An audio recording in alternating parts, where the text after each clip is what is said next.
ஓம் சிவம். அன்பே சிவம், அனைத்தும் சிவம், அப்பனே சிவம், அறம் பொருளே சிவம்.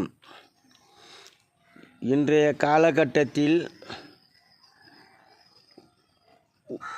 காலகட்டத்தில் மனிதர்கள் வாழ்வது அனைவரும் ஓரிடத்திலே உயர்ந்தவர், நடுத்தரமானவர், தாழ்ந்தவர் என்று அரசு அந்த நிலைக்கு மனிதனை தள்ளப்பட்டு எல்லோரையும் ஓரிடத்திலே அமைத்துள்ளது. அதற்கு என்ன செய்திருக்க வேண்டும்? அனைவருக்கும் ஒரே நிலையில் சம்பளம் தந்திருக்க வேண்டும். பதவி இருப்பவரும் சரி, கூலி வேலை செய்பவர்கள் அவரவர் வேலை அவர்கள் செய்கிறார்கள். எப்படி செய்ய வேண்டும் என்னவென்று அறிவாற்றலை அவரேனும் புத்தகத்தில் படிக்க என்ன வேலை எப்படி செய்ய வேண்டும் என்று படிக்கவில்லை. பகுத்தறிவில் தருகிறான் இறைவன், எந்த வேலை எப்படி செய்வது என்று. இது இறைவனுடைய செயல். அவருக்கு சம்பளம் ஒரு நிலையில் கொடுத்திருக்க வேண்டும். அதுதானே அரசினுடைய நிலை. ஏன் அவன் இப்போ 3 விதமாக தரத்தை பிரித்தான்? பைத்தியக்காரன்.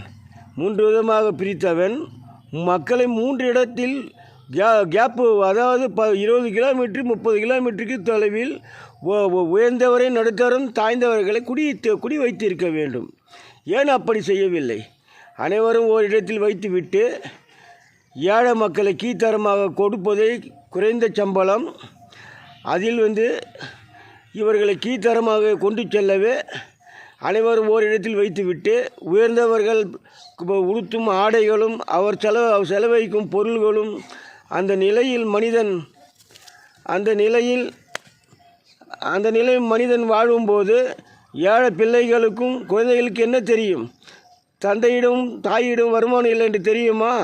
அதுபோன்று ஆடைகளும் ஆடம்பர பொருள்களும் கேட்கும். அப்போது இவர் என்ன செய்வார்கள்? இவர்கள் உடன்பட்டு வாழும் நிலைக்கு தள்ளப்படுகிறார்கள்.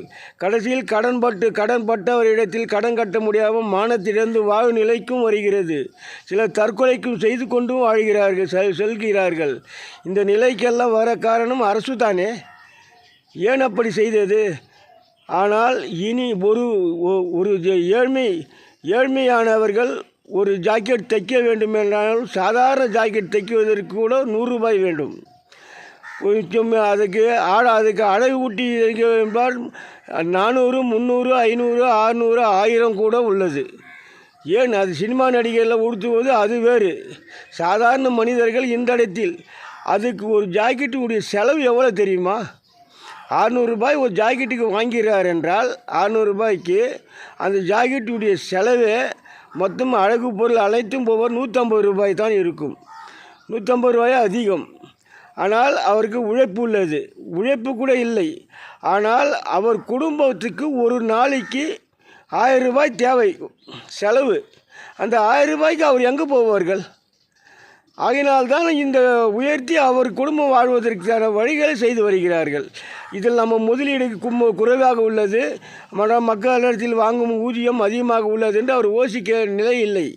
காரணம், அவர் குடும்ப நிலை மட்டும் யோசிக்கும் நிலை உள்ளது. அவர் வாங்குகிறார்கள்.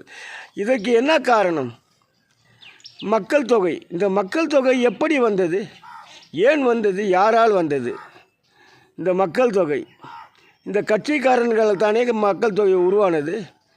கட்சிக்காரர்கள் என்ன செய்தார்கள்? அரசு என்ற பெயர் வாய்ந்திருக்கும் மூட மனிதன் என்ன செய்தான்? கட்சி வளர்ப்பதற்கும் ஆட்சி செய்யும்போது அடுத்த ஆண்டு நாம் வருமோ வரமாட்டோமோ என்ற சந்தேக பிரிவிலும் பல பொருள்களை சேமித்து கொண்டுவனும் கட்சி வளர்ப்பதற்கு அந்த கட்சி சூழ்ந்து இருக்கும் அவர்களை காக்கவும் இப்படி பொருள்களையும் பணத்தையும் சேமித்து கொண்டான்.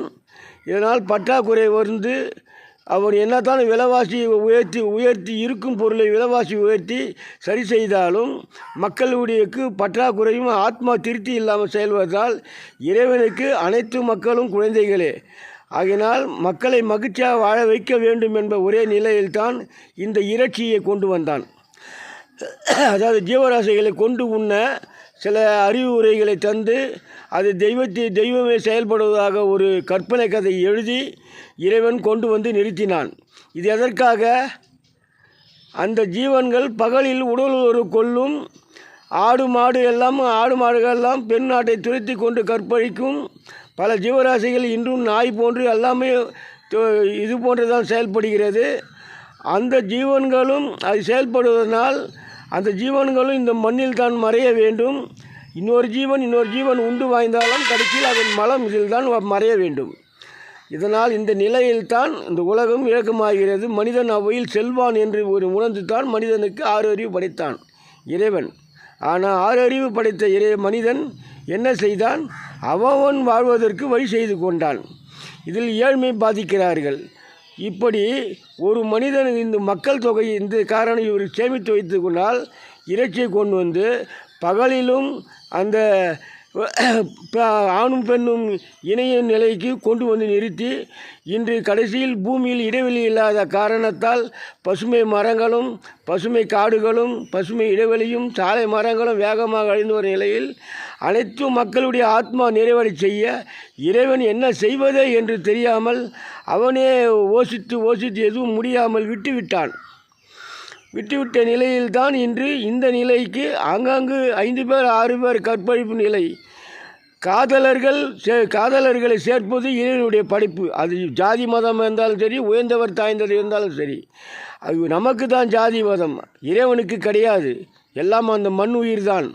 அப்படி இருக்கும்போது அவர்களை பிரித்து வைத்து இந்த மனித குலம் இப்படி செயல்பட்டதனால் இந்த பிரிவில் அவர் காதல்கள் ஜோடித்தரில் அடுத்த பிரிவில் அவர்கள் இப்படி பிரிவு எடுத்து இன்றைக்கி மக்கள் தொகை வேகமாக வளர்ந்து இறைச்சியை உண்டு பல நிலைக்கு கொண்டு வந்து தள்ளப்பட்டுள்ளது. இந்த நிலைக்கு அரசால் என்ன செய்ய முடியும்? இந்த மண் உயிரை மாற்ற முடியுமா? அவன் சட்டத்தால் திருத்த முடியுமா? மூடனே, இதெல்லாம் உன்னால் முடியாது. ஆகையினால் அதெல்லாம் விட்டு உன்னால் முடிந்தால் ஒன்று செய். இந்த பதவி வேண்டாம், எது வேண்டாம், விட்டுவிடு. உன்னை சுற்றி இருக்கும் ஏழ்மை மக்கள் அவர்கள் உன்னை நம்பித்தான் வாழ்கிறார்கள். அவருக்கு ஏதாவது ஒரு சிறு வேலையை தந்து அவர்களுக்கு மாதம் 10,000 15,000 கொடுக்கும் அளவுக்கு வழி செய்துவிட்டு இருக்கும் பொருளை வைத்து விலகு. நீ மானத்தோடு வாழ்வாய்.